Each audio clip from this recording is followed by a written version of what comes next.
How to act in this world when you have flaws. Here's the idea. If you want to build your character, don't be afraid of who you are. You are who you are. Let's say someone lies. What should they do? They should focus on caring for others and strive to be honest. And if you slip up, that's okay. Don't stress about it. It's normal. Everyone has flaws. Just keep trying to be good. If you can't manage that, it's not the end of the world. But if you obsess over your failures, that's when your personality starts to break down. For a young woman, there are 2 key things to learn if she wants to get married. First, she needs to learn modesty. In other words, don't reveal too much of your body, don't show off your looks too much, because that can actually work against you in finding a husband. You'll attract men who just want to enjoy your body, not marry you. So the first thing is to be modest, to hold back your beauty. But the second thing is to be warm and strong in terms of your heart's beauty. That means caring for others, caring genuinely, smiling sincerely, being joyful, and shining with the strength of a woman's heart. There are modest girls, but they're not vibrant. They keep themselves hidden, and so they don't get married. Then there are bright girls who aren't modest, so they attract men who only want to use their bodies and then leave them. But to be both modest and radiant at the same time, that's impossible. You know why? Because she'll get married right away. It's impossible to stay a single girl in that situation. Once a girl grows to be both modest and radiant, she'll be married immediately because a woman like that is truly needed in society. She becomes an indispensable person, someone everyone needs. What if someone's hot-tempered? If someone's hot-tempered, that means they need to develop patience. Patience grows through discipline and self-control practices. There are 2 kinds of character flaws. One comes from ignorance. For example, someone lies because they don't understand the benefits of honesty. They don't get why honesty matters or what it brings. Lying might seem to open some doors, but honesty actually opens even bigger ones. If you're a business person and you're honest with people, you'll start to see who's trying to deceive you. You'll be able to choose better partners for deals simply because you're honest. Ignorance means that to build your character, you need to develop your intelligence alongside it. When you gain knowledge, your character naturally grows stronger. The other kind of flaw comes from underdeveloped earlier stages. What comes before character? It's self-mastery in action. Are you working on yourself physically? Running, jumping, lifting weights, anything like that? Running? If you do this regularly and right, you'll build mental resilience and patience to keep from losing your temper. So by strengthening this earlier stage, you build a solid foundation that supports your character, because character flaws come in 2 types. One type comes from a lack of willpower. That's the earlier stage we just talked about. The other comes from ignorance, not understanding why honesty or truthfulness even matters.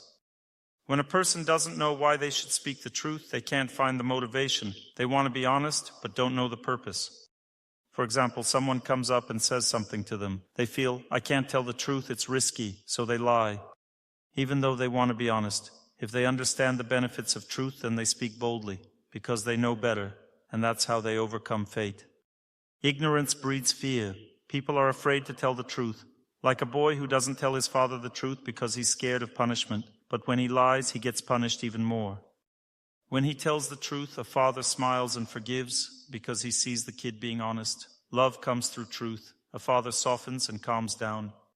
In court, when a person lies, everyone immediately gets suspicious and thinks they are deceiving them. Then they punish them even harder because you can't fool people connected to justice.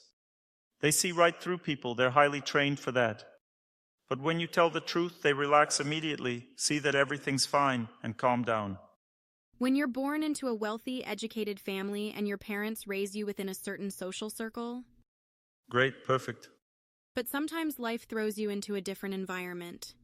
You try to treat people who are lower status, like security guards, cashiers, janitors, with respect.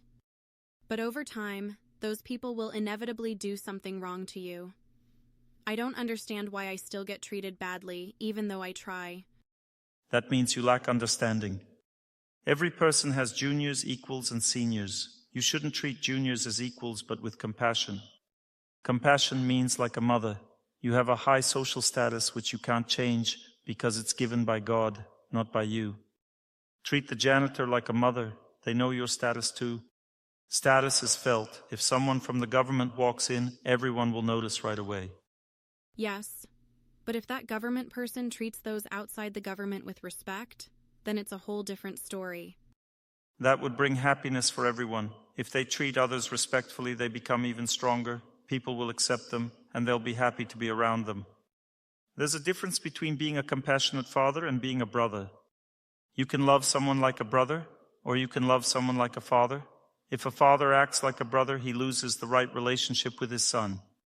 A father might play games like a brother with his son, but when the time comes, he compassionately tells him the right way to go. He takes on the role of a father, and a son is very happy with that. If you force equality artificially, then the strength of your intelligence won't be properly recognized. As a result, you lose yourself, the other person loses themselves, and insults happen. You need to learn how to be a mother.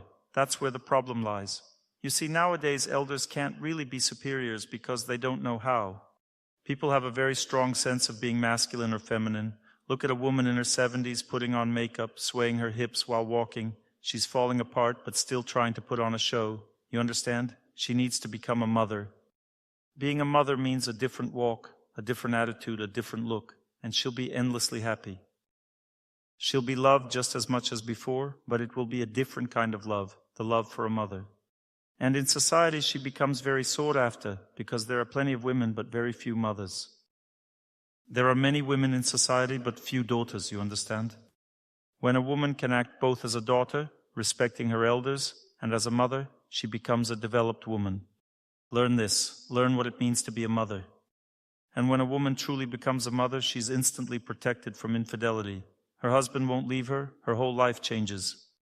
A woman who can be a mother can hold the highest status in society. Motherly energy is deeply valued because it cultivates proper behavior, purity, and wisdom in everyone around her. When a woman acts like a mother, everyone around her immediately becomes more sensible. She activates everyone's intelligence, and she also activates conscience in everyone's heart.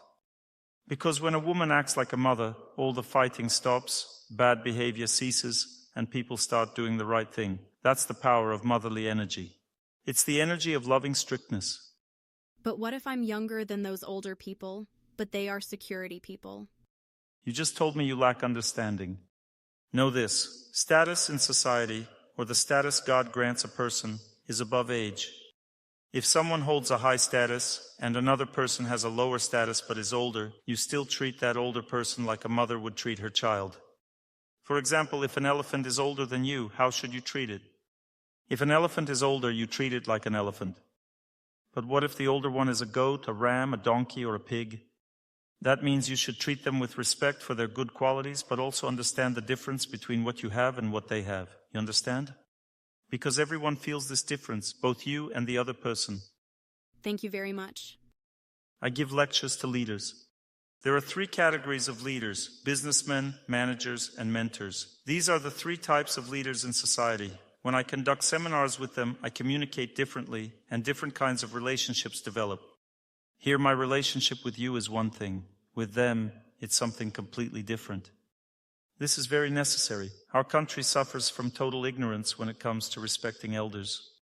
Most people have never bowed to their mother or father in their entire life. Most people have no mentors. Most people constantly rebel against the government without realizing that this only destroys the government more. Most people don't respect their bosses, elders, directors, no one at all. So practically speaking, the concept of elders hardly exists in our culture. That's scary, my friends. This is the first thing we need to learn. Who are elders? Why do we need them? Why does it matter to me? When I go to India, respect is just in the people's blood. They truly honor elders. When I first arrived there, I was living in a holy place. I had just graduated from medical school and started treating people. You know how they addressed me? They called me Dr. Sahib. Sahib means respected doctor.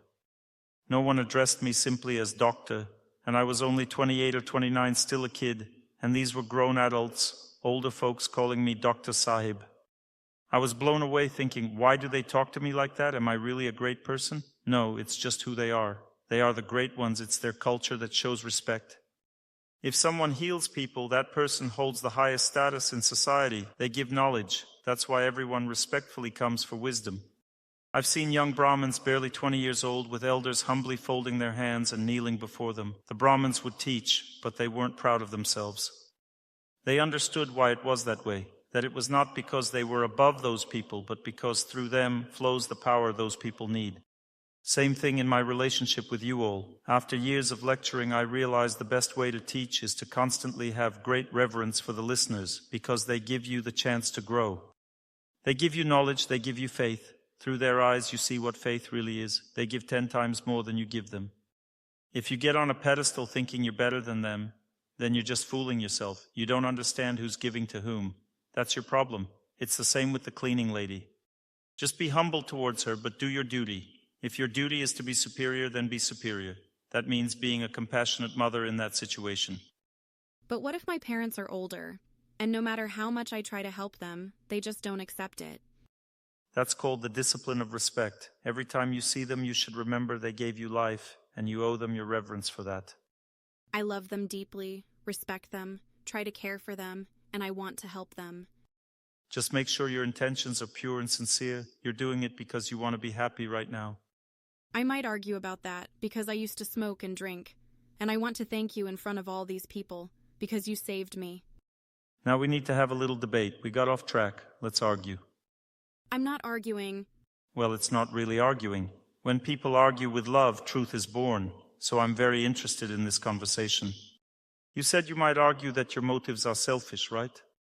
Yes. Please explain that to me. I'd appreciate it. I want them to see the world differently, the way I see it now. Why do you want that? What's the deeper reason? So they'd be happy. If that's true, then what's the problem? I don't know how to make that happen. No. The problem is that you don't actually want that.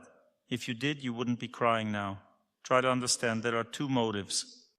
One motive is the desire to be happy alongside your parents. That fires up your heart and creates a deep longing.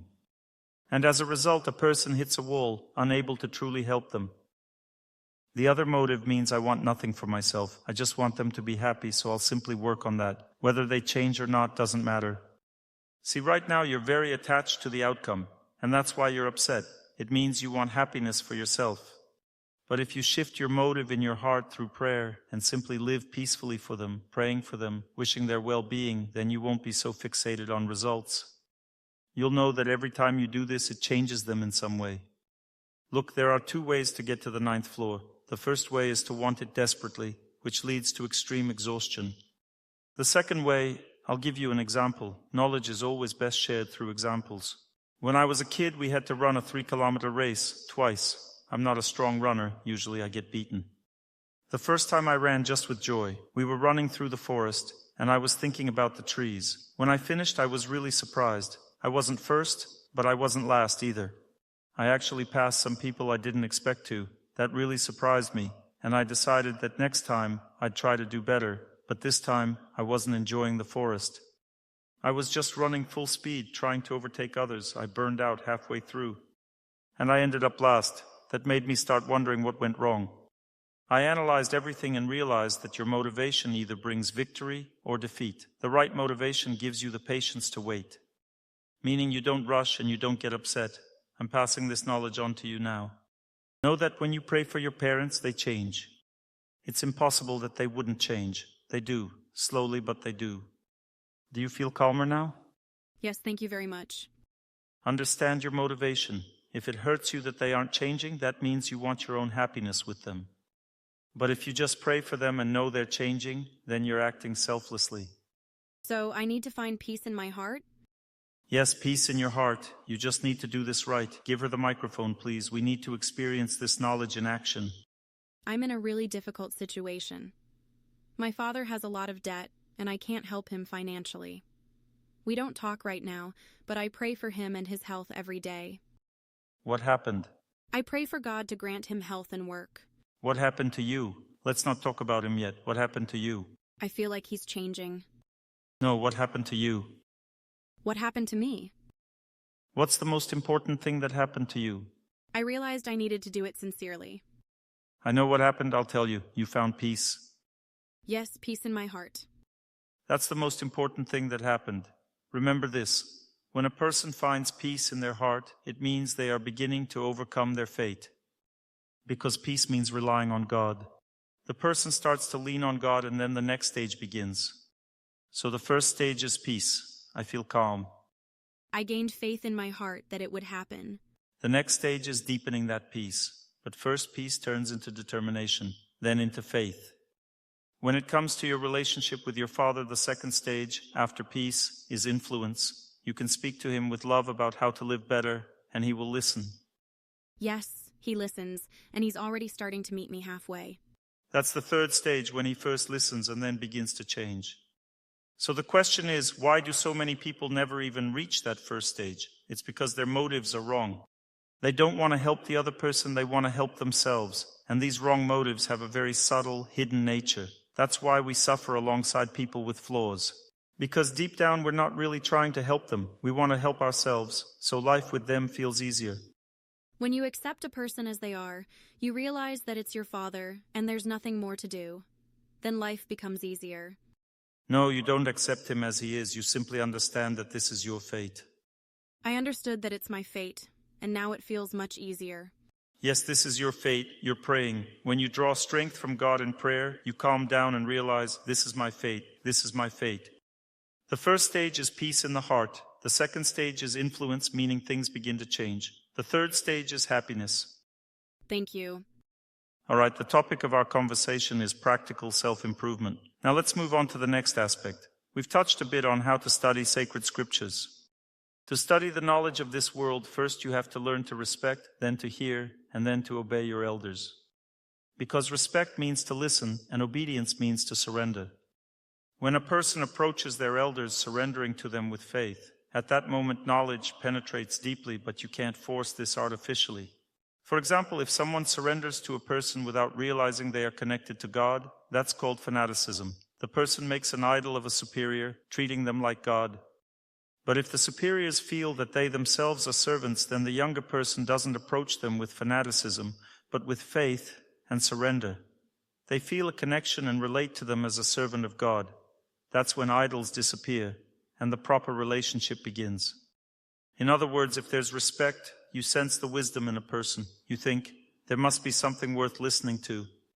The second stage is reverence. Reverence means you recognize their discipline, you see how much they've worked on themselves and why they've become who they are. And the third stage is connection with God. The first stage lets you hear. The second stage lets you truly listen. And the third stage lets you obey because you can listen but not really hear. See, we might listen but not absorb deeply, or we might listen but not follow through. To obey means you listen and then act. How do you know which stage you're at? At the first stage, you get excited to keep listening. You think, this is great, I like this, I want to learn more. That means you respect the superior. At the second stage, when you revere, you start to understand what it's all about. You're amazed. I never knew this before. Wow, my life is changing. Everything around me is changing. My worldview is shifting. I've learned something new. Life is beautiful, no doubt. What happens at the third stage? It's not just everything around you that changes. You change. You hear it, believe it, and your inner self begins to transform because of that faith. Your behavior changes. You gain strength and new opportunities in life. This is true deep listening. You can't fake it. It develops over years. Some ask, how do I find a mentor? First, find a superior. Then gradually learn to respect those who give you knowledge, and only after that comes true surrender. You're still far from a spiritual teacher. You need to develop. This development is called Vijnanamaya, the growth of your own intelligence. There are 3 stages of approaching a superior. The first stage, you take someone who is impeccably holy, like Sergius of Radonej, Seraphim of Sarov, or someone from your own faith.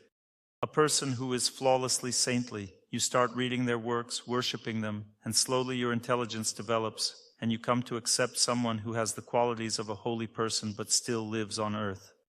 You're able to surrender to them. That's the first approach. Then the second approach, you accept that person or someone else as your spiritual teacher.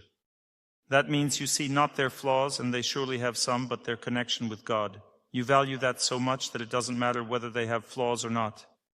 And that's called the ability to accept a superior. You feel the connection with God through experience. Everything in this world can only be understood through experience. I've said that many times. For example, I address the image of Saint Matrona asking, how should I act? And suddenly the answer comes right into my heart. At first I didn't want to follow that answer, but then I did, and I avoided a big disaster. That's when the connection and trust immediately formed. I thought, wow, this system really works. Suddenly I started understanding why so many people stand in line before Saint Matrona, why it all makes sense. You have to practice to build relationships. So how do you know if a girl is good? Of course, by interacting with her.